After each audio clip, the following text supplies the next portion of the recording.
Hello दोस्तों, study business में आपका स्वागत है। आज हम बात करेंगे यूपीपीसीएल टीजी2 के कुछ महत्वपूर्ण क्वेश्चन के बारे में। तो चलिए दोस्तों, हम स्टार्ट करते हैं। हमारा पहला क्वेश्चन है, शुष्क सेल का ऋणात्मक पोल निम्न में से किस चीज़ का बना होता है। तो शुष्क सेल का जो ऋणात्मक पोल होता है वह जस्ते का बनाया जाता है। दोस्तों, इस बात का जरूर ध्यान रखें। शुष्क सेल में दो सिरे होते हैं, एक प्लस वाला सिरा, एक माइनस वाला सिरा। तो जो माइनस वाला सिरा होता है वह दोस्तों जस्ते का बनाया जाता है शुष्क सेल में।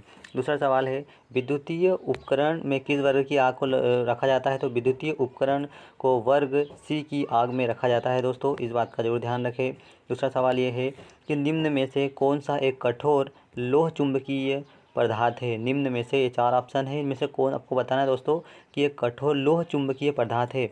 तो एक कठोर और लोह चुंबकीय जो पदार्थ है वो है एल्निको। तो इसका आंसर आएगा दूसरे वाला, एल्निको जो है वह लोह चुंबकीय पदार्थ होता है। दोस्तों, दूसरा सवाल है, कठोर तारों को काटने के लिए किस प्रकार के प्लायर का इस्तेमाल किया जाता है। दोस्तों, तो कठोर तारों को काटने के लिए डायगोनल कटर्स का उपयोग किया जाता है। दूसरा सवाल है, दी गई स्थितियों में किसमें आदर्श डायोड ओपन स्विच की तरह कार्य करता है। तो जो इसका राइट आंसर आएगा दोस्तों वो आएगा रिवर्स बायस अवस्था में काटता है। दूसरा सवाल है, ट्रांजिस्टर को खालिस्तान के रूप में उपयोग किया जाता है। क्वेश्चन है, ट्रांजिस्टर को खालिस्तान के रूप में उपयोग किया जाता है। तो इसका राइट आंसर होगा, ट्रांजिस्टर को एक इलेक्ट्रॉन व ऑफ स्विच की तरह उपयोग किया जाता है।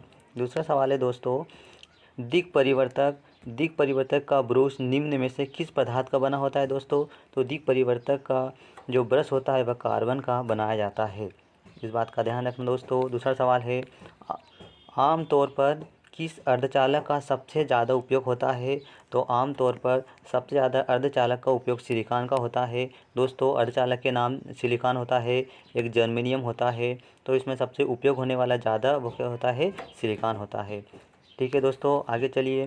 दूसरा सवाल है, लोहे का क्षरण रोकने के लिए उसे निम्नलिखित में से किसके साथ विद्युत लेपन किया जाता है। दोस्तों, तो इसका राइट आंसर होगा, जस्ते का उपयोग किया जाता है। विद्युत लेपन का मतलब ये होता है कि एक धातु पर दूसरी धातु की परत चढ़ाना, जो संक्षारण के रूप में उपयोग की जाती है। तो इसका आंसर आएगा जस्ता। दूसरा सवाल है, कार्बन फिलामेंट लैंप खालिस्तान पर काम करता है। Carbon filament lamp Khalistan degree पर कार्य करता है। तो कार्बन जो फिलामेंट लैंप होता है वह 2000 डिग्री सेल्सियस पर कार्य करता है। दोस्तों, इसका राइट आंसर आएगा। दूसरा सवाल है, लेड एसिड सेल की वाट आवर कुशलता किस प्रतिशत के बीच रहती है। तो लेड एसिड की जो वाट आवर क्षमता होती है वह 70% से 80% के बीच होती है। दोस्तों, दूसरा सवाल है, टर्बो अल्टरनेटर टर्बो अल्टरनेटर के लिए उपयुक्त रोटर क्या है। इसे उच्च गति पर चलाने के लिए डिज़ाइन किया गया है। आंसर आएगा इसको कि जो टर्बो अल्टरनेटर जो होता है दोस्तों, टर्बो अल्टरनेटर जो होता है वह स्मूथ सिलेंड्रिकल टाइप रोटर होता है। कैसा होता है, स्मूथ सिलेंड्रिकल टाइप रोटर होता है। दूसरा सवाल है, उस विकल्प चुने जो ट्रांजिस्टर का गुण नहीं है। तो ट्रांजिस्टर का गुण क्या नहीं है, निम्न कार्य कुशलता। ट्रांजिस्टर का ये गुण नहीं है, निम्न कार्य कुशलता। दूसरा सवाल है, जब विद्युत प्रवाह किसी चालक विलयन कंडक्टिंग सॉल्यूशन से गुजारा जाता है तो घोल का रंग बदल जाता है। तो इसका राइट आंसर आएगा विद्युत का रासायनिक प्रभाव। हम बैटरी में जो होता है, बैटरियों का जो प्रभाव होता है वो कौन सा प्रभाव होता है, वह रासायनिक प्रभाव होता है। दूसरा सवाल है, स्विच या स्व अभिनति सेल्फ बायस को निम्न में से दूसरे नाम से भी जाना जाता है, उसका नाम क्या है। तो सेल्फ बायस को एमीटर बायस या एमीटर अभिनति के नाम से भी जाना जाता है। दोस्तों, इसका राइट आंसर आएगा पहले वाला कि सेल्फ बायस को दूसरा नाम क्या है। तो सेल्फ बायस का दूसरा नाम है एमीटर अभिनति।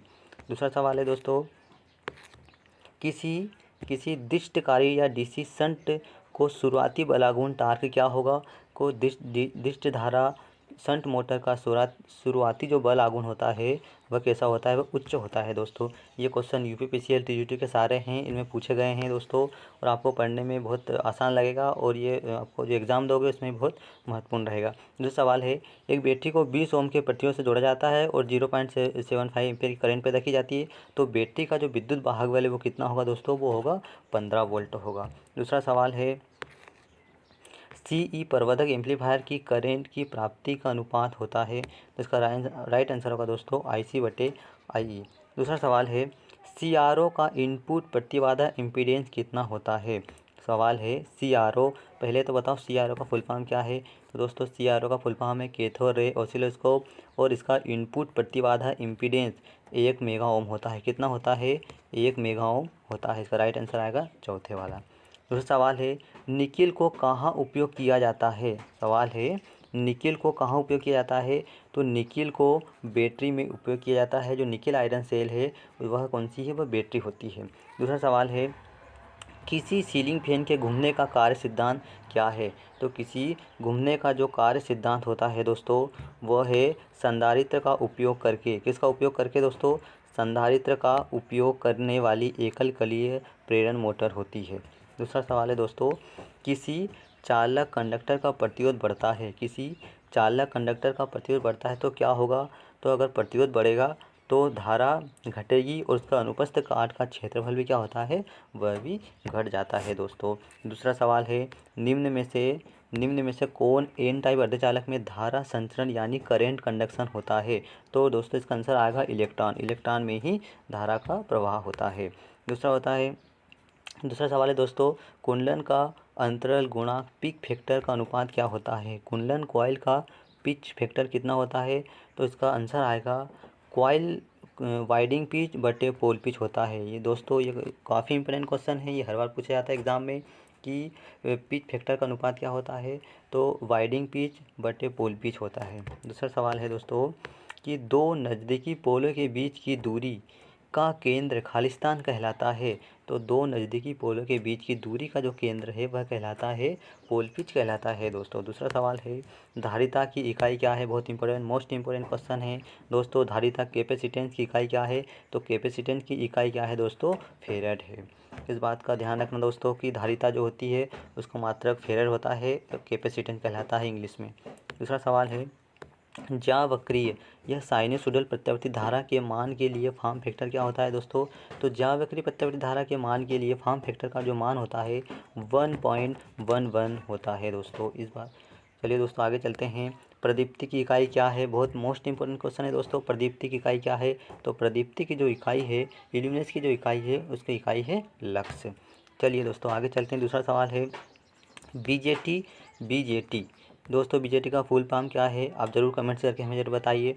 बीजेटी की तुलना में एफईटी का इनपुट प्रतिरोध कितना होता है। तो बीजेटी की तुलना में एफईटी का जो इनपुट प्रतिरोध होता है वह कैसा होता है? वह बहुत ही उच्च होता है। चलिए दोस्तों दूसरा क्वेश्चन है हमारा कि किसी प्रत्यावर्ती धारा परिपथ में एसी सर्किट के लिए वाट मीटर द्वारा मापी जाने वाली पावर क्या होती है।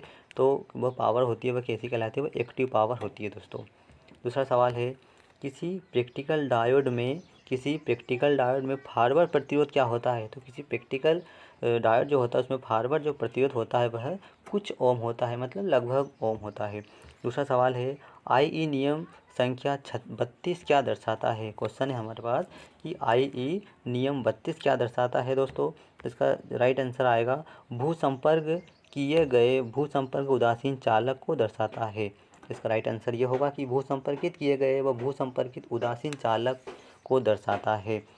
IE number 32। दूसरा सवाल है हथौड़े का हैंडल निम्न में से किस चीज़ का बना होता है। दोस्तों काफ़ी इंपोर्टेंट क्वेश्चन है। हथौड़े का जो हैंडल होता है वह किस चीज़ का बना होता है। इसका राइट आंसर आएगा दोस्तों लकड़ी का बनाया जाता है, वुड का बनाया जाता है दोस्तों। दूसरा सवाल है अपकेंद्री पंप या सेंट्रीफ्यूगल स्विच के लिए किस प्रकार की मोटर उपयोग नहीं किया जाना चाहिए। तो अपकेंद्री स्विच के लिए सीरीज मोटर नहीं किया जाना चाहिए दोस्तों। सीरीज मोटर जो होती है वो बहुत उच्च होती है, इसकी गति अनंत होती है, इसलिए इसे लोड के साथ चलाना चाहिए दोस्तों। दूसरा सवाल है किसी ऑटो ट्रांसफार्मर में निम्नलिखित में से कौन सा कुंडलन होता है। तो किसी ऑटो ट्रांसफार्मर में जो कुंडलन होता है वह टेप सहित एक कुंडलन होता है दोस्तों। कैसा होता है? टेप सहित कुंडलन होता है। दूसरा सवाल है जब दिष्ट धारा डीसी शन मोटर को शून्य लोड से पूर्ण लोड स्थिति में बदला जाता है तो इसकी गति पर क्या प्रभाव पड़ता है दोस्तों। तो इसकी गति थोड़ी सी घट जाती है। जब डीसी शंट मोटर को शून्य से पूर्ण लोड स्थिति में बदला जाता है तो दोस्तों इसकी जो गति होती है वो कैसे हो जाती है? वो घट जाती है। दूसरा सवाल है चांदी की पट्टी की सहनशीलता कितनी होती है दोस्तों। बहुत ही इंपॉर्टेंट क्वेश्चन है। तो चांदी की पट्टी की जो सहनशीलता होती है वो ±10% होती है दोस्तों। बहुत इंपॉर्टेंट क्वेश्चन है, आप जरूर इसको याद रखें दोस्तों एग्जाम देने जाओ तब। उसके बाद दूसरा सवाल है किसी ट्रांसफार्मर में दिशा ऐसी होनी चाहिए कि वह फ्लक्स में किसी भी तरह के परिवर्तन का विरोध करता है। ये जो नियम कहलाता है वह क्या कहलाता है? लेंज का नियम कहलाता है दोस्तों।